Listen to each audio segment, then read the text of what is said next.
T-Man has 5, 3, 2, 1, 0, and liftoff.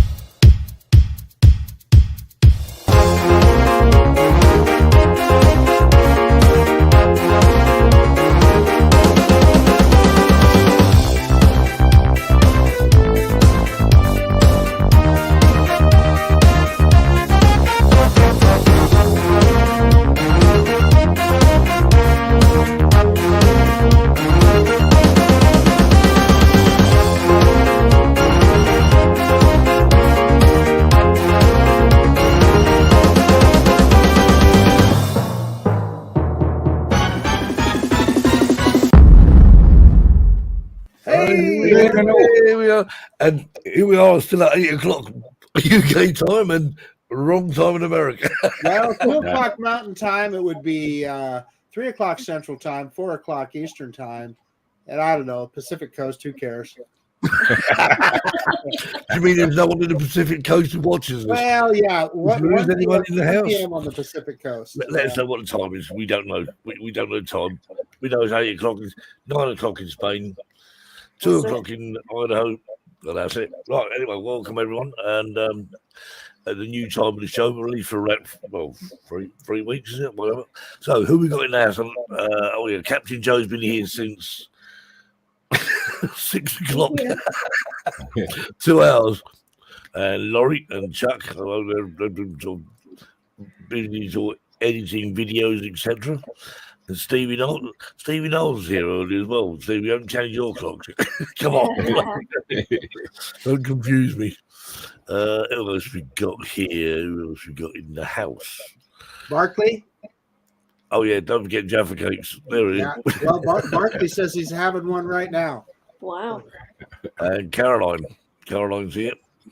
Our clocks go forward in another 2 weeks. There we are.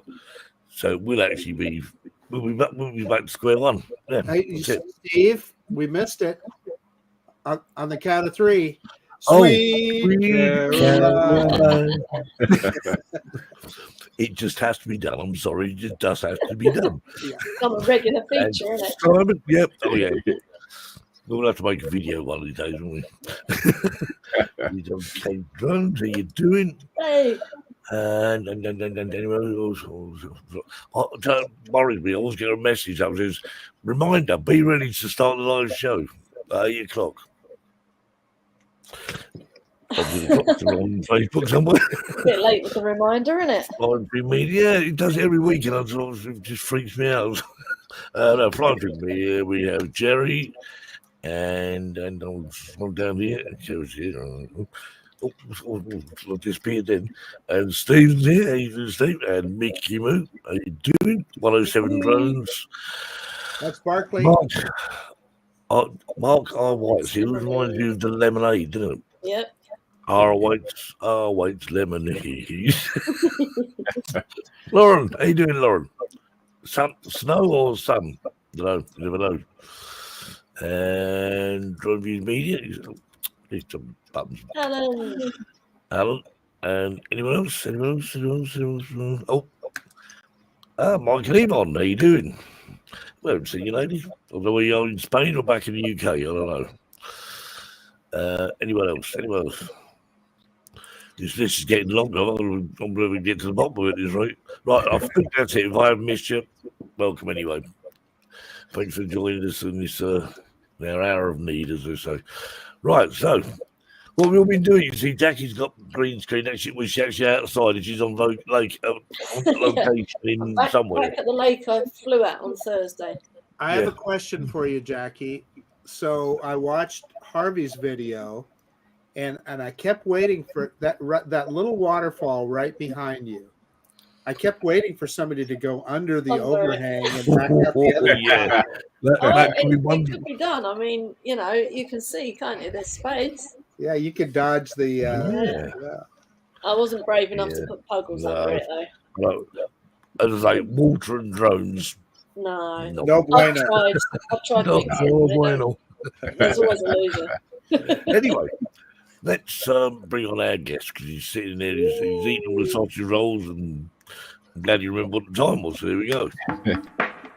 Let's welcome this week's Drone Seekers live show special guest.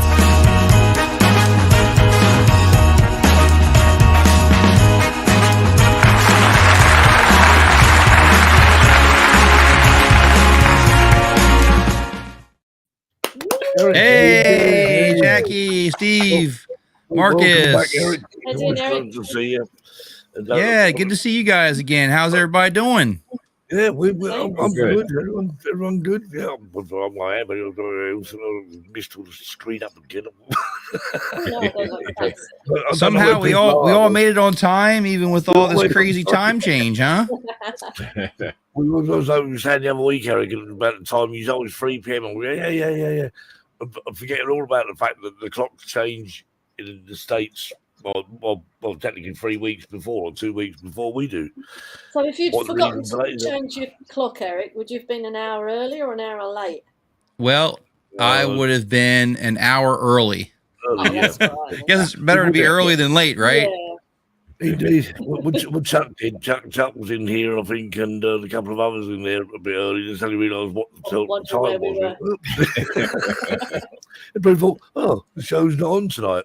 Hey, we'd let you know if this show went on. And a quick say hello to Mary. Mary, how you doing? Harvey and Ross.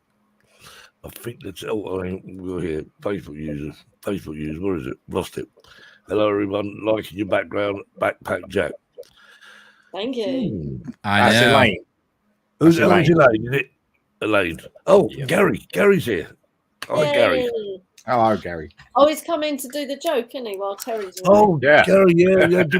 We, I know it's a bit short notice, mate, but if you just pop in a little bit later on for the joke, is that okay? I'm just None of waiting How you for- doing, Mark? Good to see you, buddy. Radio.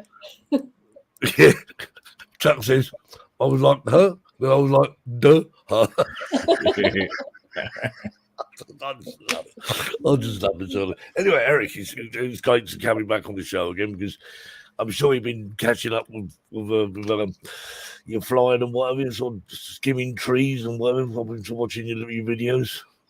Oh yeah, it's actually been it's been a pretty busy last couple of weeks. I've been reached out to by a couple different drone companies, and they've been sending me some stuff for review. So they keep me on my toes for sure.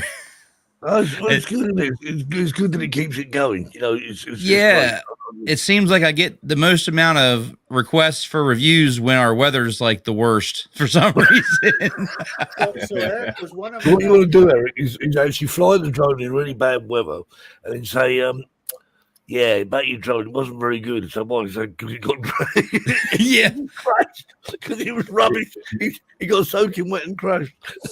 Yeah, I don't understand why it won't fly right in the rain, guys. Got to stay away from this one, huh? Was one of them that motor company that's been sending out all the they've been hitting everybody up to try out their motors, and I go, I'm not an FPV guy. Yeah, you can send me the motors, but I wouldn't know what to do with them. Yeah, so I had a lipo company reach out. They sent me a Right. couple lipo batteries for FPV, Yeah. and I've had a couple of GPS drone makers send me a couple of GPS drones. So Ooh. I haven't got any motors yet. Yeah. So these GPS drones, then, are they're still like, you know, proper, what I call fully fledged FPV drones, but they've got GPS on. Well, no, not exactly. The ones that were sent to me were basically something that you would probably start out with as a beginner, a little bit lower priced. okay. You're being Um, very charitable, Eric. What's Yeah. that? I So said Marcus, you're these being ones very you would charitable. call Yeah. Yeah, I've had a couple ones that, you know, you would probably start out with for like amateur, you know, get some amateur photography, videography type stuff. And the ones that have been sent to me so far all have like brushless motors and the GPS, so that's good. I'm glad to see that more companies are, you know, putting in the brushless motors in these lower priced ones. Do they fly okay then, Eric? I mean, are they, you know, I mean, I wouldn't expect them to be of, you know, the higher quality, as it were, but, you know, I mean, these cheaper ones, I mean, I know from watching previous reviews on people. I mean, Sometimes they do, Steve. Sometimes they don't. You know. Yeah, it really is kind of the luck of the draw. It just depends on who put it together that day, and did they put everything together correctly? And Eric, what I always say is, some of them you feel like you're hurting them more than flying them. yeah. But what I can never understand is, I mean, the people who actually manufacturing these now. These are, whether they're whoever they are, it doesn't matter who they are, but they're building a drone that they've got belief in, because they're putting belief into it, because they're putting their name on it and putting it on the market.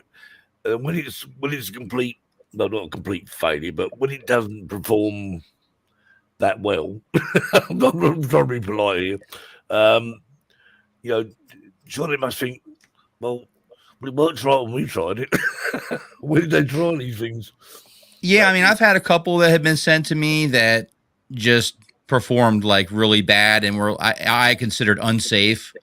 So I would risk, losing like the sponsorship or whatever you call it to let everybody know, hey, you might want to stay clear of this one because it might you might push a button and it might like come at you like full speed and try to take your eye out or something. I think it's only fair. I mean, because obviously, okay, they send it to you as a sample, so check this drone out, and I think people who review these things owe it to the general public to warn them, say, hey, be careful because it'll probably take your ear off. Hey, Steve, here's my approach. My approach and I get a lot of those drones for review. I get them all the time, just like Erik does. I just show my experience. Very rarely do I editorialize.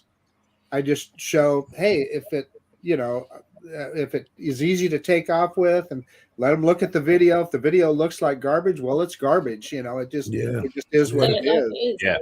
Good way There to are be. times, I agree with Erik. There are times when I'll just say, no, you really want to stay away from this one, because if it's a situation where you're worried about a flyaway, I agree with.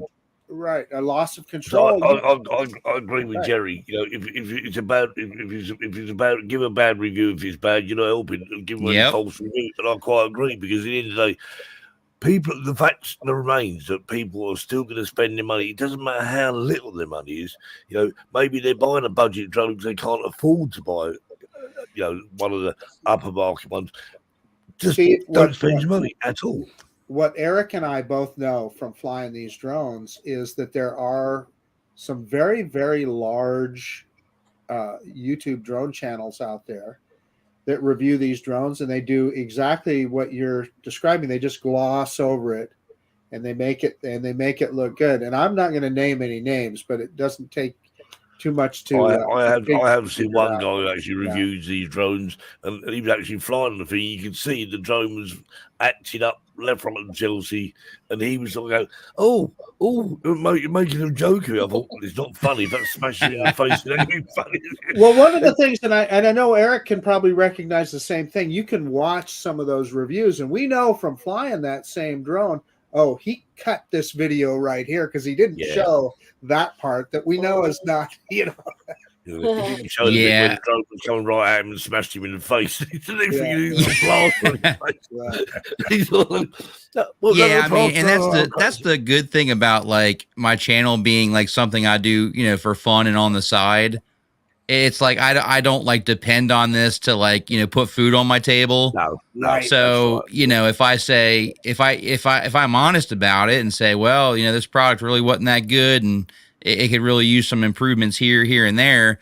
Even if the company gets upset and they're like, okay, well, we're not going to send him anything anymore. To me, the value of my following, knowing how a product performed, is more important than trying to fudge over a review just to keep a company happy to send me more stuff. But Erik, what I found is even if you give them a not so great review, they still want to send you more drones. You're right. Because you're right. I don't know. Yeah. I had done a review for Snaptane, whatever you call them, and they had sent me a review that a quadcopter for review that I really had high hopes for. On paper it looked really nice. It felt really premium, and it ended up just performing horribly. And I put that in the review, and I just said, stay away from this. This needs a lot of work, and I don't recommend buying it. And lo and behold, 6 months later, they're like, oh, hey, we have another one we'd like to send you. I'm like, okay. Well, at the end of the day, maybe they fix all the problems, but the thing is, my thinking is, all right, Gary has a point there. If you can learn to fly a crappy drone, you can fly a good one. Right. And it's very true until it injures someone. Yeah. So I know what you mean. If you can control a drone that's almost uncontrollable, when you fly a decent drone, you say to yourself, good grief, this is smooth as silk, isn't it? But yeah, I just think these people need to get their act together and either bring out a drone that works or just don't bother. Yeah, and honestly, I'm to the point now where unless it has specs that I feel is something that I would, be interested in, I will just tell the company like, thanks for the offer, but I'm really not interested in that at the moment. Exactly. Just because I don't want to have scads and scads of these, low end drones to review that really, on paper the specs are really crappy, and I don't feel that's going to really provide too much of a value to anybody, So Eric, you did the HS720G. HS720G. Who makes that one? Holy Stone. No, haven't gotten that one yet. I don't think. I've seen the post. Yeah. Is that one bad one? Stay away from that one. Well, no, it was okay. It's just one that they recently were sending out to a bunch of people. I did a review on it not long ago, and I thought maybe that was one of the ones you might have got. So I think you got one that I just got in. What's this thing called? A Wolvie.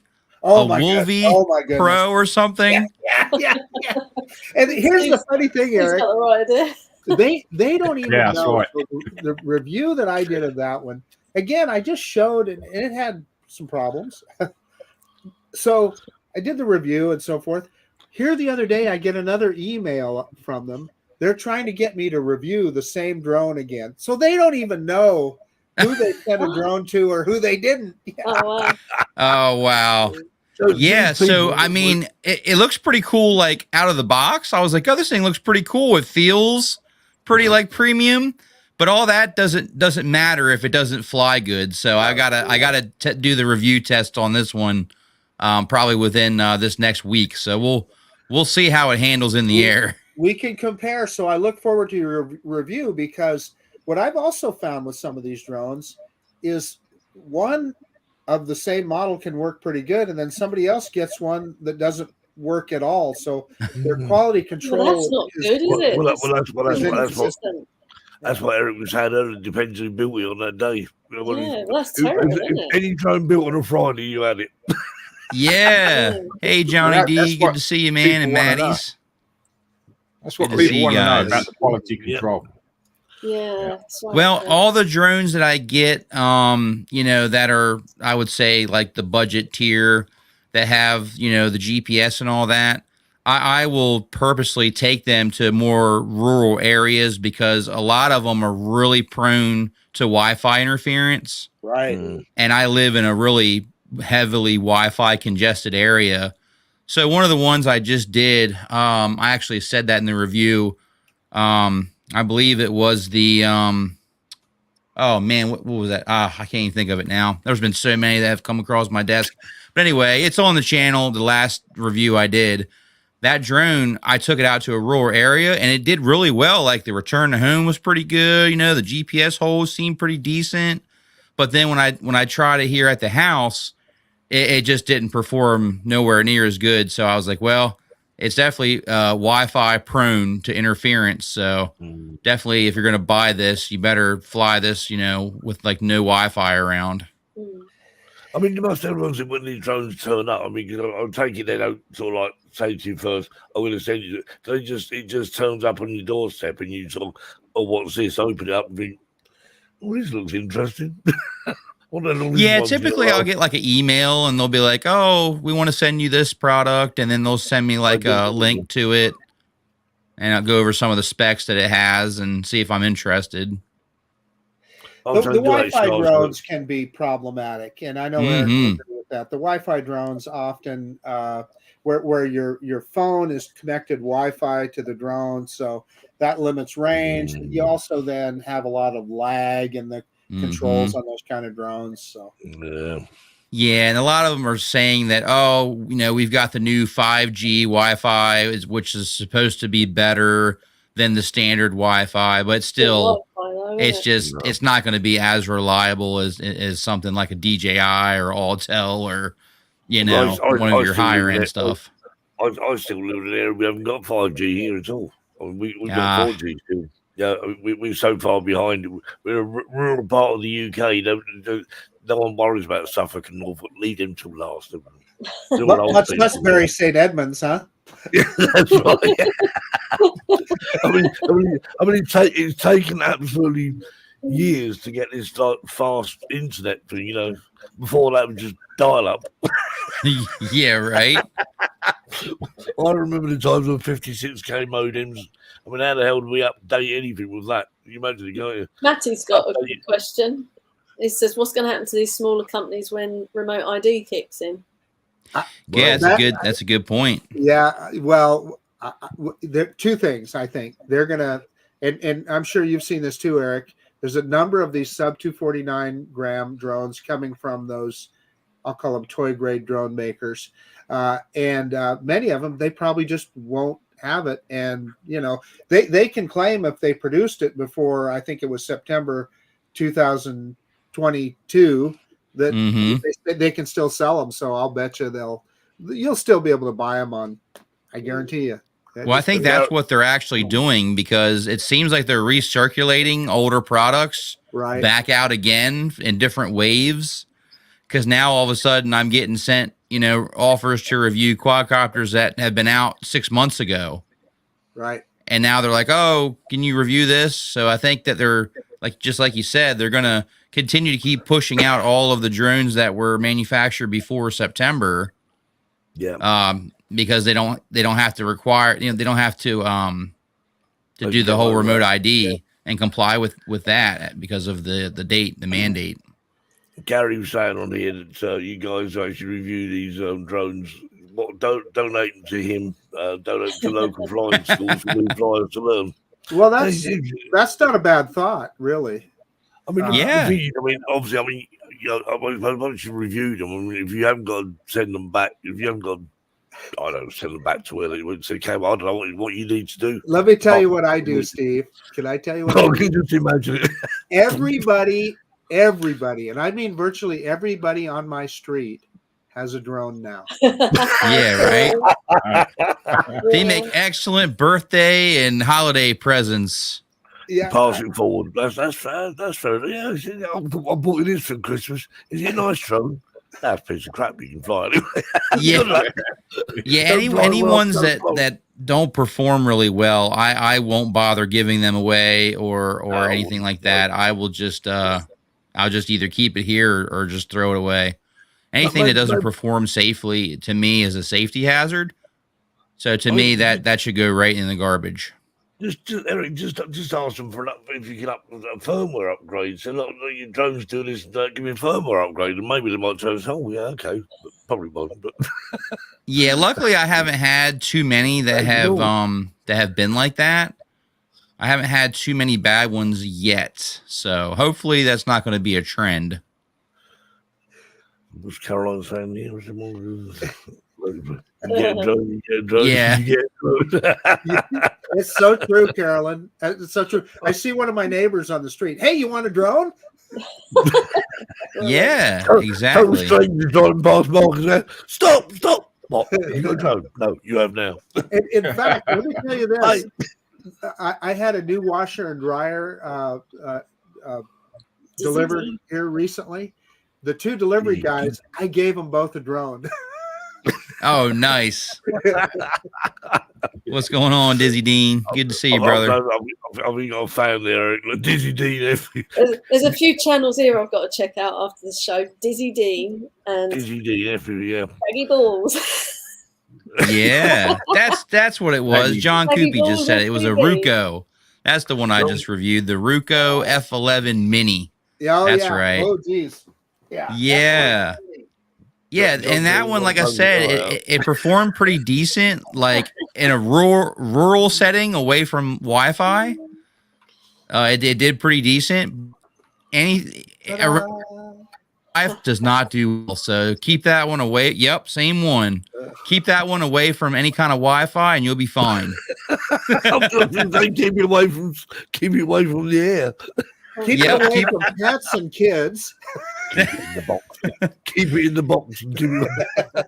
And I mean, the product itself, like the way it's like packaged, like it looks really premium. Brushless motors. Yeah. Like the camera is really like good. I think the camera quality is good, but the fact that it doesn't have a gimbal just kills it. Right. I think you're telling me that the actual box is actually better than the drone. I think you're right. It's all about marketing. It is. Yep. Yeah. So one of the things about this particular drone, and Eric, I don't know if they did this with you. I know Brian Singleton. Brian Singleton actually made a video about it where they dared you to fly it into a wall. They said, this drone is so durable, try and destroy it. And oh, Brian wow. Singleton, No, they never told me that. Yeah. They'd probably see some of my other videos. They're like, we're not going to let this guy throw it into a wall because he's flew some drones full speed into a steel wall and broken some stuff. Yeah. I mean, Eric, I was thinking actually that these people send you these GPS drones, Eric. Do you think they actually watch videos of you flying FPV drones? No wonder he doesn't like the drone. He can't really throw it up in there and put it through a little hole in the wall. Yeah, exactly right. Hey, Steve. I promised John Coopy that we'd see some of Eric's FPV footage in this show. Well, wait, John, you'll wait no longer because, but I mean, we've been sitting here chatting for the last 26 minutes and haven't shown one suit. Oh, I haven't got any, so. Well, finish with one of yours, Eric. Anyway, if it's not, you'll have to tell me at the end, all right?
Yay! Wow.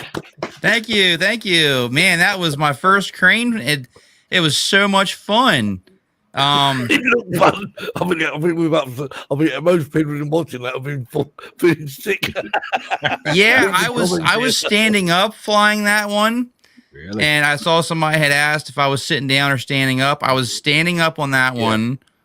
And man, it just felt so surreal. Like it didn't feel like when I was flying it, it felt like I was in a simulator. It didn't feel like it was like a real thing. It just didn't feel like I was there in that moment. It felt like it was a video game or something. And I was like, man, this is so cool. And after I did the Maddie, I got all excited, and that's why I started doing all the twists, because I'm like, yeah, I landed the Maddie, you know, because it's so funny. You don't like see all that when you're watching the video, but on the ground when I hit the Maddie, I was so excited, and I'm still trying to obviously control the drone in my excitement. So. So do you normally sit down or do you stand up normally when you fly? I actually do both. And I can't, well, I guess it really depends on the environment, the weather and stuff, but typically I actually prefer to sit down, because I feel that when I'm sitting down, I can focus more on the actual flying versus my, keeping my balance and making sure, I'm standing upright and in a good position. So I actually really do prefer to fly sitting down. So even when you're sitting down, so you fly, I mean, the drone is going sort of here, there, and everywhere. I mean, do you feel yourself sort of moving left and right up, and almost like you're riding the FPV drone, or do you focus on just looking in one place? Yeah, so it does feel, it's very immersive, and it does feel like you're in that moment, like you are actually on that drone. So there'll be times where my head will start moving depending on which way I'm flying. And I try, because of the antennas I use, I try to make an honest effort to keep my head straight. But a lot of times my head will go down and I'm just like, oh, I'll start doing the Stevie Wonder and all that. Yeah, I'll do that. I'm terrible. And if I'm going around, I'm like this. Yeah. But if I have something good to lean against, like my truck tailgate, or something that's solid, like a tree, something I can actually lean back against, then I don't mind standing as much. But if I have to actually just stand without leaning, I would prefer to sit versus that. So I don't think I've ever. Have you ever sat down? Do you sit down, Jackie, when you fly your arse? Yeah, always. You do sit down. I'm terrible for doing all this, so I'd fall over if I wasn't sat down. I think what I need to do is actually, when I fly my advanced next time, I'll put a GoPro on me and just watch it back. Just see what I'm doing. I feel like hey, Steve, you don't need to put a GoPro on you, because Jackie will do it for you. There you go. Yeah, it is a true out of body experience. It really, it feels like you are not. So. Yeah, like you're so focused on the drone and what's going on with that it's kind of like, the controller is like your only link to kind of remember, like, oh yeah, I'm down here on the ground. I mean, when you fly the FPV drones, there's head tracking, but I haven't tried it yet because I'm worried with all my head movement. I'll just. I think Brian Free's done a video on this. I think Brian. I'm sure Brian's here somewhere. I think he actually did a video on his head tracking, but I'm not. That could end up in a whole lot of trouble. I'm bad enough as it is. I've got me controlling that, so I must get out and try flying the thing. So get back into flying it, and then I think it's a bit of practice into in manual mode just to see how long it takes me to crash it, I suppose. Yeah, I mean, and that's the great thing about the Avata and the DJI FPV drone is, you could kind of ease your way into acro with those and kind of give it a try and see how you can adapt to it. I think before you go all in. Yeah, I think when you start flying the Avata, first of all, because even in sport mode or normal mode, there are certain things you can do. Get get close to things and get loads and go through holes and whatever. And I think once you fly it, if you start flying it if you fly it sort of infrequently, you never get to that stage where you think, right, I'm ready to put this in acro mode now and see what happens. And I think that's where I need to be. I need to sort of fly it for take 2 weeks off and just fly it every day for hours. Right, that's it. Yeah, and just maybe take it somewhere where there's a lot of grass, soft areas, so that if when you crash, at least you're not hitting concrete and stuff. Gary's got a good question there. How many drones did you kill? Oh wow! So as you can see behind me, I've got my quad squad there, my fleet. So yeah, I truly didn't start pushing myself really hard until I had 2, really good solid drones. And even then I still felt kind of like I didn't want to push myself too hard about breaking things. So once I got 3, I felt really confident with 3. So I would say 3 or more, and you'll build that confidence to be like, well, if I break 1 or 2, it's okay because I've got other ones. Speaking of building, Eric, how long did it take you to learn to be able to solder and do all that stuff that you have to do to repair and build your own drone? I would say probably about a good 6 months. And that's like 6 months of me just being so intrigued with the whole idea of FPV that I researched everything I could about it, watched lots of videos, and read lots of, Reddit articles and stuff about people that had gotten into it. So I think actually putting the thing together, I wouldn't have an issue with that because I just love that sort of thing. But am I right in saying, Eric, that once you've actually built the thing, the whole thing's complete, but you have to trim that up to make it function, don't you? You can't just okay, now it works. Well, you have to program Betaflight, right? Betaflight is kind of one of the big obstacles I know that a lot of people have. Yeah, and fortunately, it's gotten a lot easier to set up throughout the years. It used to be, man, you would get a quad ready for Betaflight, and you could be in Betaflight for like a whole day trying to get this thing, set up. But now it's gotten a lot easier. It's a little bit more intuitive, I feel. And there's also a lot of good videos out, to how to get set up with all that. I was going to say, I think between you FPV guys, John and yourself and the others who are FPV part, it might be worth for us complete sort of like novices in this is to make a video and say, look, this is typically how you would set one up. Like you've got your built drone here. I mean, I guess there are videos there. I'm going to look from, to be fair, because I know. Koopy does tons of those, and I'm sure you do too, Eric. I've got a playlist with build videos that I've done, and I got to a point where I felt like if I kept making build videos, it would have been a little bit redundant because of the ones I've already done. And the only things that really change is just the parts, right? But the principles are pretty much the same. So I'm actually very excited that it's been a while. It's probably been at least a good, I'd say, year since I've done like a full-fledged build video. But I actually got a new frame sent to me from my good buddy Mamba FPV. He actually sent me, and Daddy Loves Quads, he actually sent me a really awesome Asbo XL frame, which is like a 3-inch frame. And I got all the stuff to build it out. And I'm actually going to do a build video on that on my channel coming up. I think this is something because I think I'd quite enjoy that.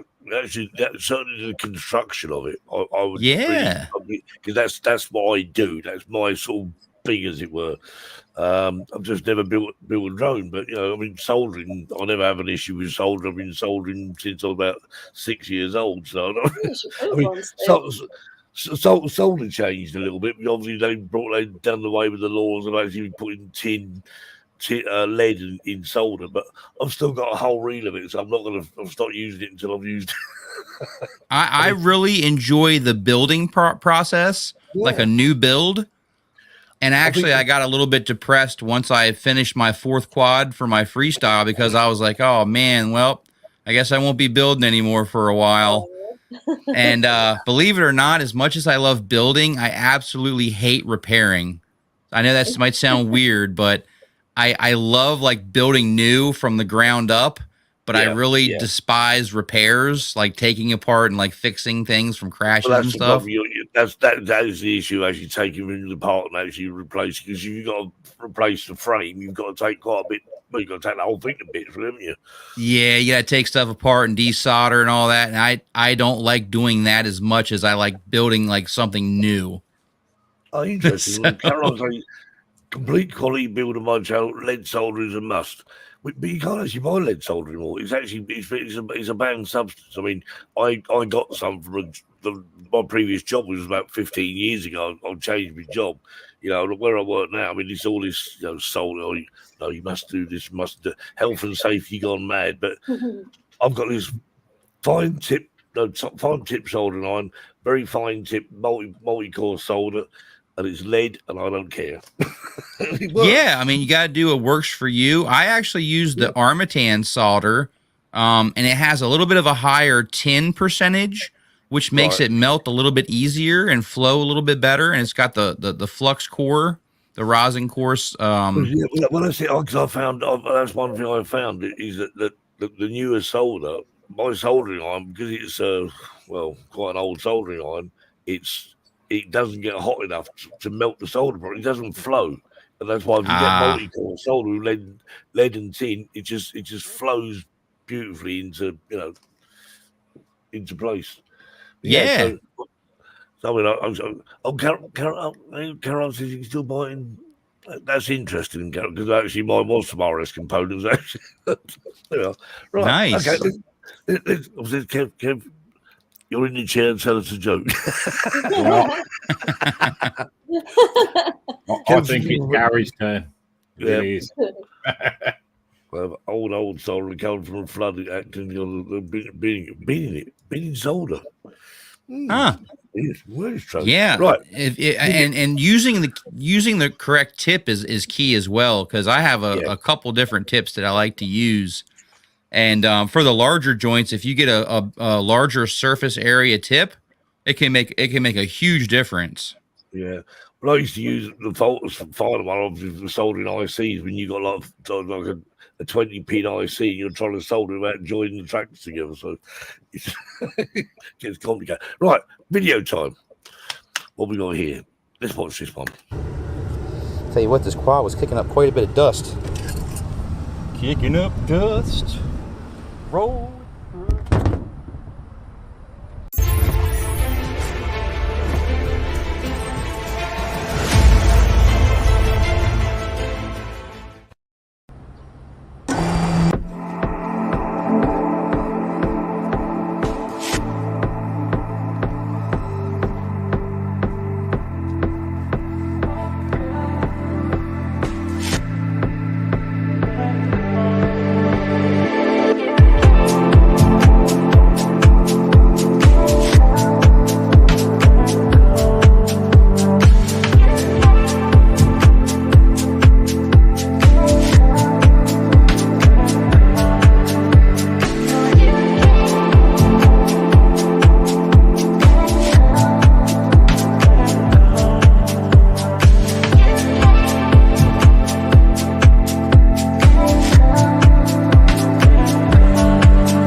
That's how we do it, baby. Full send.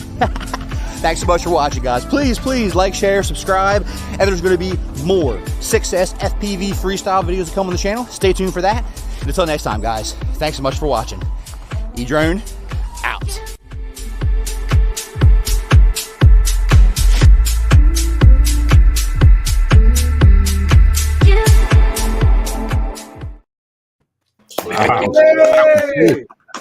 Man, that was like, oh, that was the most beautiful day in the summer. The weather was like perfect. And that's what we call Brando. So that's like, instead of being like a bando, it's like new construction. And me and my friend hit it right at the perfect time. So it had all the gaps still in there and nobody was there. So nobody minded us just ripping through there.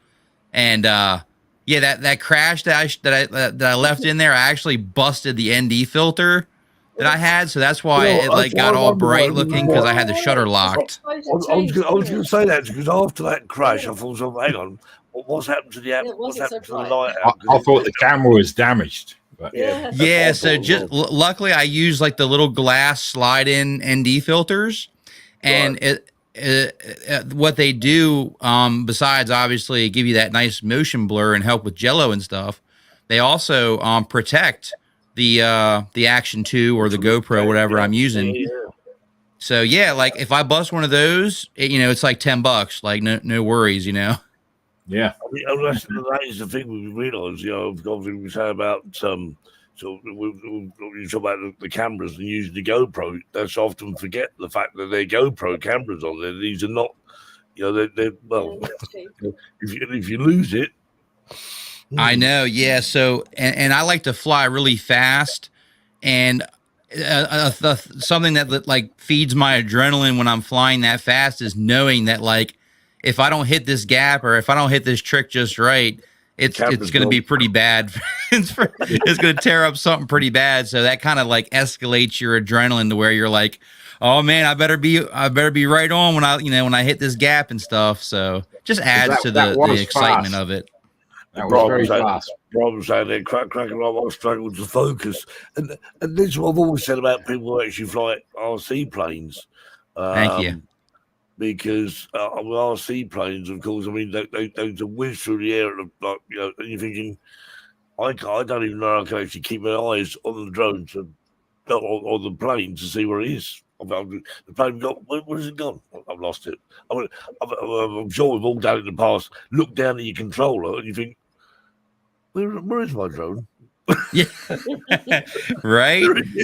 Somebody had asked how long I've been flying FPV since about 2016. I've been flying FPV. I actually went to a drone race in Dover, Delaware, and that's how I learned about FPV and actually got to meet Zoe FPV back then. Okay, so I take it when you first got into drones, it was the FPV side of things. Actually, before 2016, I had gotten into like I first got in with just a toy drone, like right off the shelf of like Walmart. It was just a little $30 Sharper Image Black Friday special, horrible camera. The thing had like no GPS or nothing, but it was fun. Like, it did the flips and all that. You can make it flip with the button. And I really liked it. So I ended up going from that to Hubsan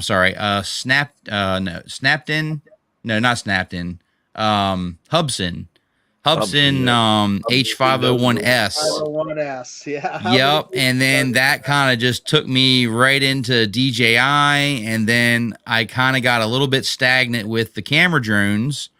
And then I got invited to go to a drone race in Dover, Delaware. And I thought, oh, drone race. Okay. I was expecting to see like phantoms like racing around or whatever. I had no idea what I was going to see when I got there. And when I got there, I see these little drones. Like, to me, they were little because they're not like phantom sized. And they were ripping around these gates and they were going like Mach 1 and they were loud and they were intense. And people got these goggles on and they're all looking around. And I'm like, man, this seems like a Star Wars convention or something. I'm like, this is cool. I got the same because I went up to an exhibition in Birmingham. Although the exhibition wasn't that great, but the great part of it was there was an FPV races going on there. And that was somewhere because all these drones had these coloured lights on there, whizzing about whoever you. How the hell do they know what they're doing? I know. You just can't process. You're like, how are they flying these around like that? And then that's when I learned about the whole goggles. And from there, I was like, whoa, like I got to learn everything I can about this. I want to get into this. And yeah, from there, it was, it was all downhill from there. Sable wants to know, what camera angle do you fly? Well, typically I like to do 25 to 30 degrees. And for doing like drift chasing and stuff, I will crank it up to maybe like 30 to 35 sometimes. So I take it the actual camera holder, it obviously got by that question, it has like a swivel on to adjust the angle of it, yeah? Yeah, so the actual FPV camera, it had the ones I use. It just has like 2 screws, and you can adjust the angle. And then I'll set that angle to between 25 and 30 degrees, and then I just match that with my whatever GoPro or Action 2, whatever one I'm using. I'll match that with the same angle as my FPV camera, so that the footage will still be in relation to where I'm flying. So what you actually see, yeah, that makes sense. Yeah, that makes perfect sense. Carol's got a joke here, right? Okay, right. A bloke walks into the bar with a frog on his head. The bartender says, "What's that?" The frog says, "I don't know. She just grabbed me outside." There you go. Nice one, oh, dude. That's good. Any Appreciate you, Maddie. Thank you so much for the kind words. Yeah, and actually, Maddie's going to be on my show tonight at 8 p.m. Eastern Standard Time as my special guest tonight. Right, so what's that, guys? So it's 8 p.m. Standard Time, which is now about how many 6 hours time? Is it on 6 hours so it's getting ready to be 5 o'clock. So about 3 hours from now. Oh, 3 hours from now. So yeah, check Erik's channel out if you haven't already. I'm sure most people have, but obviously because Erik's got some fantastic videos on there. We could take the whole show, a 3-hour show, and show all these videos. We still wouldn't get to the bottom of them. So check them out. And there's a lot of joke here. Hang on. Ham Sandwich walks into a bar. The bartender says, "We don't serve food here." There you go. Oh, dear. So just to answer the question, someone asked where Terry was on. Terry's gone up to Barcelona. He's gone to see Andrew, I've got his name. Anyway, it's a brilliant show, and I'm sure he'll enjoy it. But Terry, nice.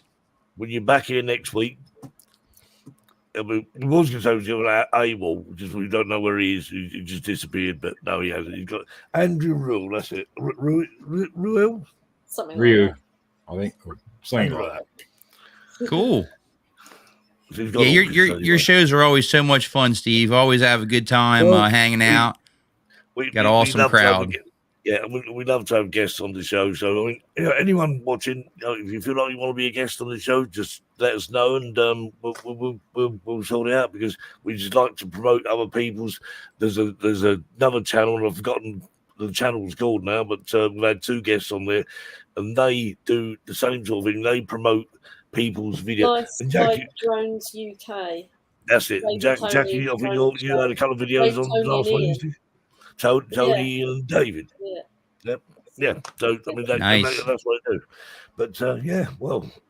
But anyway, let's watch another video, shall we? Yeah, because we've got loads to watch.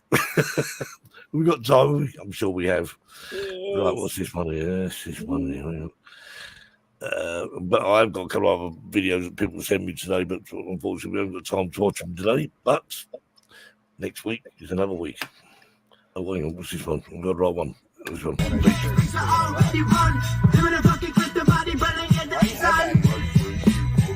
Tell you dancing, you're a fucking nerd. Oh. You do one of these things.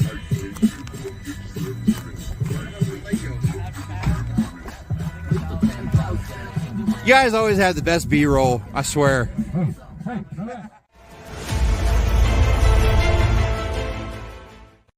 We got all the homies up here. We got Wind Chill in the house. What's up?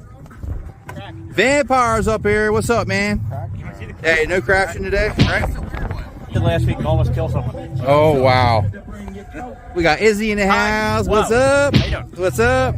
Got Gran. Hi. The grandfather. Yo, Gran, he crashed your drone, bro. We got Chief. What's up, man? Good to see you, buddy. Got the man, the myth, the legend, Bot up in the house. DJ Bot. It's all right. Thank you for having me. I appreciate it, drone. We are here to rip. That's cold, right. It's windy, but we're going to fly some drones. We're not going to crash no drones. We're going to fly some drones. It's time for some freestyle, guys.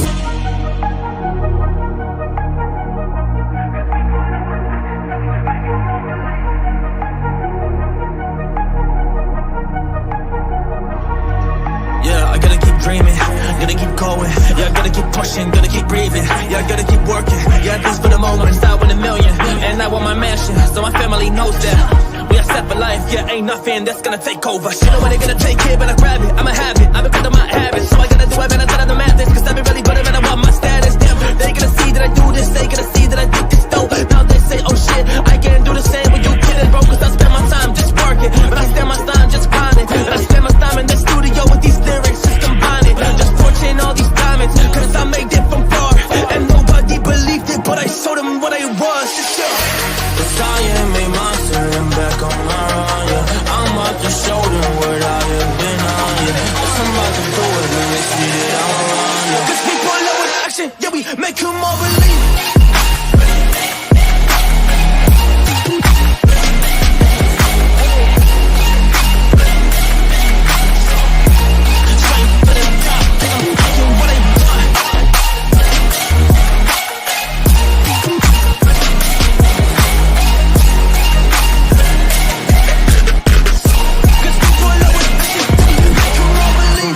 Nothing, they told me I was a kid that never will complete it, never do just all these things. But they don't even know me, they don't know what I can bring. It's thunder out the sky, I'm electric with these things. Like I'm so electric, I'm about to do it, I put in the work and I still don't get this. I'm on my ship and I'm still in the west. Hey, homie, I just be the captain. I'm showing my brothers and people the way that we move, like we about to get this. Homie, we working so hard, like all of our time. We've been investing in the work, investing in my time, investing in the team, investing in my mind. That we don't fall behind, cause we just truly gotta make it happen in this life. Big stacks, big bags, big cash, big case. Honestly, lot of things, lot of risks, big stakes. Make a whole all in 6 days. No tapping out, no sick days. Big vibes, big waves, just fuego on the big stage. Cause I am a monster, I'm back on my run, yeah. I'm about to show them what I have been on, yeah. Cause I'm about to do it when they see that I'm around, yeah. Cause we pull up with action, yeah, we make them all believe.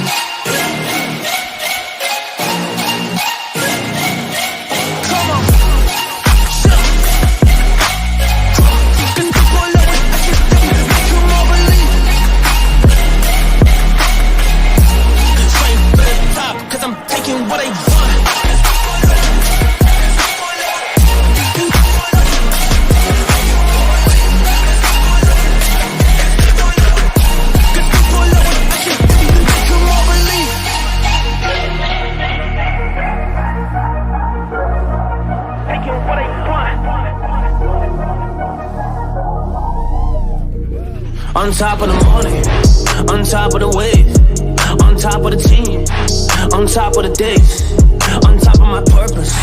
I create. Y'all wanna copy, but we're not the same. Sometimes when it can be dark, sometimes when it can be scary, sometimes you still gotta push on and just do what is necessary. You need that mindset, dog. Yeah, just like a mercenary. You just gotta go push on. You just gotta go and get it. You gotta go be so fly. People around, they asking you why. Yeah, what is the reason you do it? Yeah, what is the reason you even try? It is cause I need me a purpose. I need a decent life. I don't wanna be so basic. I just wanna go and fight. I really wanna give it all. I really wanna go all in. Yeah, I'm really gonna be that guy at the top that's not gonna be falling. So I'm just gonna be that leader. Man, I will be shot calling. So I'm back with a pack of my wolves, but you won't hear us hauling. On top of the morning, on top of the wave, top of the team, on top of the days. Absolutely brilliant. What's so funny about that video is, and once again, it's like you can't tell from watching the footage, but it was so cold and so windy that day. My thumbs were like so stiff that when I was flying, I was like, oh my gosh, my flying's gonna look so robotic because my thumbs were so stiff. And the wind was blowing, and it was blowing my drone like I would do moves, and it would just blow it so much further than what I was expecting. It turned out good. Turned out right. You went into the bush at one point. What did I do? went into the bush. Out? I thought it looked kind of cool. Like when he was in the bush, you kind of still see a little bit of the light peeking through. Did you have to go and pull it out manually? Yep, I sure did. Had to go take the walk of shame. That's what we call it, the walk of shame, when you can't bring your drone back to you.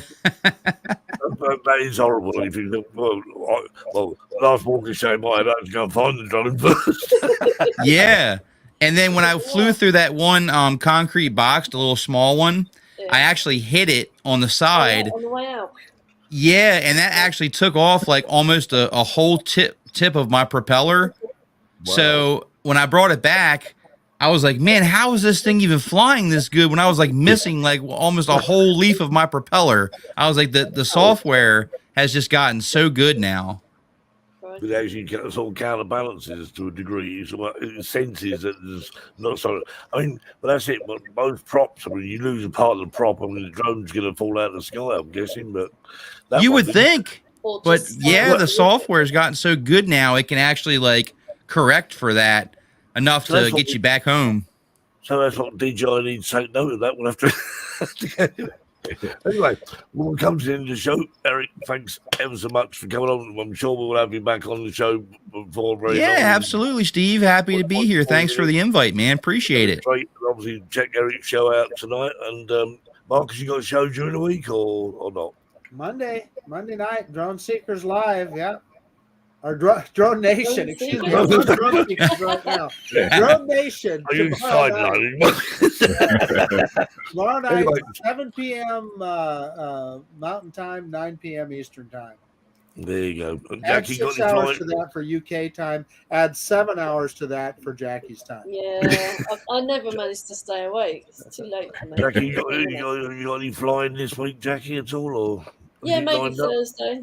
I haven't got nice. Bit, but indeed. Well, unfortunately, we haven't got. I mean, the weather on Friday was absolutely crazy here. We had snow in the morning, sun in the afternoon. So, yeah, I was supposed to go flying yesterday at an abandoned hospital with a couple of my friends. Awesome location, but the weather just wasn't. It just wasn't doable with the rain and then the cold. So we're gonna postpone that one and hopefully get out there in the next couple of weeks. Okay. Right. Okay. Well, it's another show is another hour has gone. Actually, an hour and 6 minutes to be precise. But we don't care about that. But anyway, thanks ever so much for joining us. Yeah, again, hopefully we'll see you next Sunday, and we'll do it all again. And in the meantime, all I say is have a good week, and we'll see you soon. See you guys. Bye bye. Good night.